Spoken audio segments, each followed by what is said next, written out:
There is a small stone house in Italy. Nothing about it seems extraordinary, until someone tells you it wasn't built there.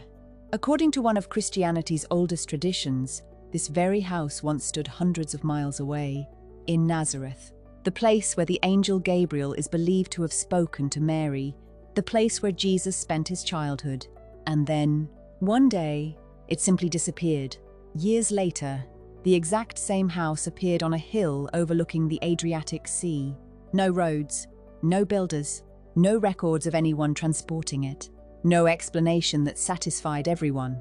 For more than 700 years, pilgrims, historians, and skeptics have all stood before the same question. How did it get there?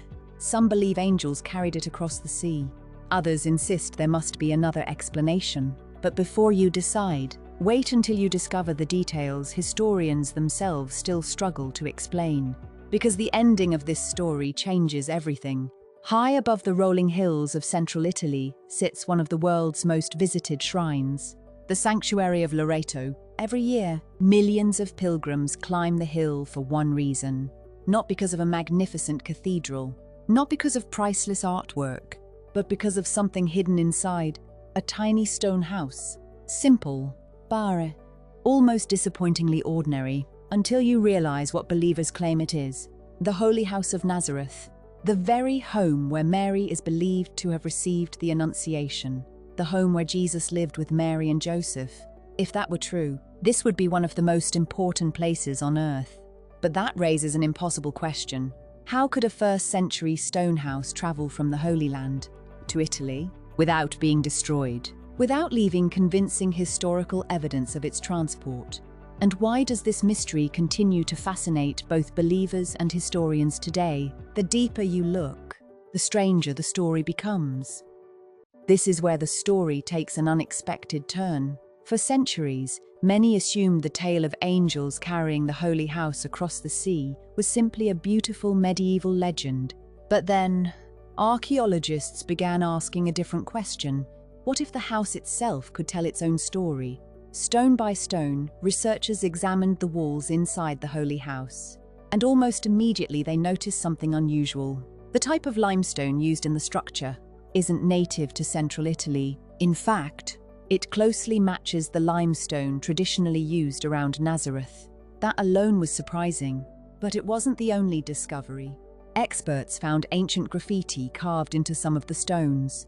At first glance, they seemed insignificant, until specialists compared them with inscriptions discovered in caves beneath the Basilica of the Annunciation in Nazareth. The symbols, the style, even certain devotional markings appeared remarkably similar, almost as though the same early Christian community had left them behind.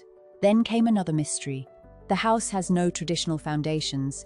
It rests directly on the ground. One wall even sits partly above an old public road. If medieval builders had constructed it there, they would first have prepared foundations. They didn't. It almost appears as if the building had simply been placed there, exactly as it was. Historians have proposed another explanation. Perhaps wealthy Christian families rescued the stones from the Holy Land during the Crusades. Some even point to the Byzantine family called the Angeli. Their name, ironically, means angels. Could centuries of storytelling have transformed the name Angeli into actual heavenly angels? It's an intriguing possibility. But even that theory raises difficult questions. Transporting thousands of stones across the Mediterranean in the 1200s would have required an enormous operation. Ships, workers, money, records. Yet historians have never found clear documentation describing the dismantling, transport, and reconstruction of such an extraordinary building. And if someone rebuilt it, why recreate every irregularity? Why preserve its strange dimensions? Why leave it without proper foundations? Some questions remain unanswered. The more researchers study the Holy House, the less simple the mystery becomes. If you're fascinated by the miracles, mysteries, and extraordinary stories hidden behind the world's most famous shrines, take a moment to subscribe.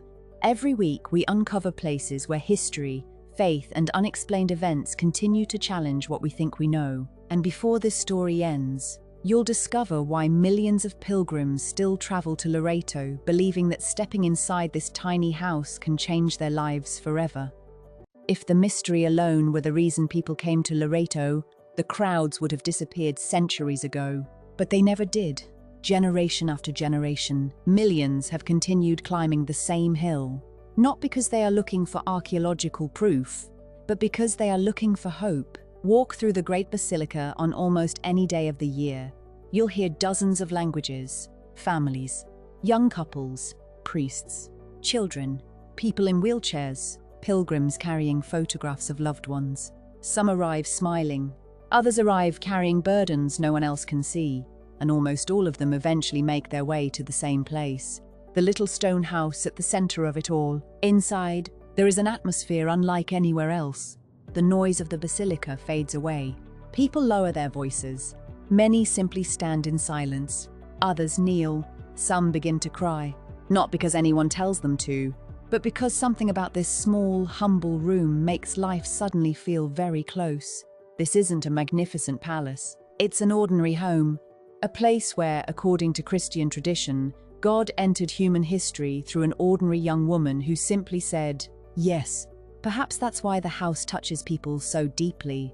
It reminds them that extraordinary things often begin in ordinary places. For centuries, sailors crossing the Adriatic prayed to the Madonna of Loreto for protection. Later, travelers adopted her as their patron. Then pilots. Eventually, Pope Benedict XV officially proclaimed Our Lady of Loreto the patroness of aviators. An extraordinary title for a woman whose home is believed to have crossed the sky. Coincidence? Or another reminder of the mystery surrounding this place? Today, countless people come asking for guidance before major decisions. A marriage, a new child, a difficult diagnosis, a journey. Many leave small letters. Others return months later simply to say, thank you.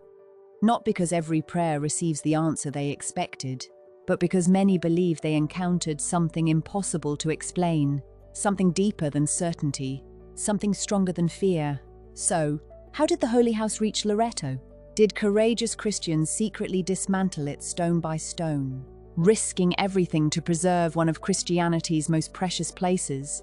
Did the powerful Angeli family organize one of history's greatest rescue missions? Or did something happen that history still cannot fully explain? No documentary, no historian, no archaeologist can honestly claim to possess the final answer. The evidence points in different directions. Each discovery solves one mystery, while creating another. Perhaps that is why the Holy House continues to fascinate believers and skeptics alike. Because this story isn't only about stones, it's about what people choose to believe when history reaches its limits.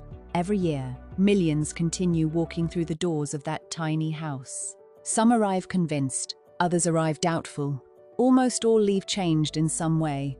Maybe not because they solved the mystery, but because they discovered that some places invite us to ask bigger questions than science alone can answer. And perhaps that has always been the greatest miracle of Loreto. Not that everyone believes the same explanation, but that a small stone house, standing quietly on an Italian hill for more than 7 centuries, still has the power to stop people in their tracks and make them wonder, what really happened here? If this story made you see Loreto in a completely different way, let us know in the comments. What do you think happened to the Holy House? Was it an extraordinary feat of human courage, or something beyond human explanation? We'd love to read your thoughts. And if you enjoy discovering the hidden miracles, mysteries, and astonishing stories behind the world's most famous shrines, don't forget to subscribe. Our next journey will take you to another place where history, faith, and the impossible seem to meet.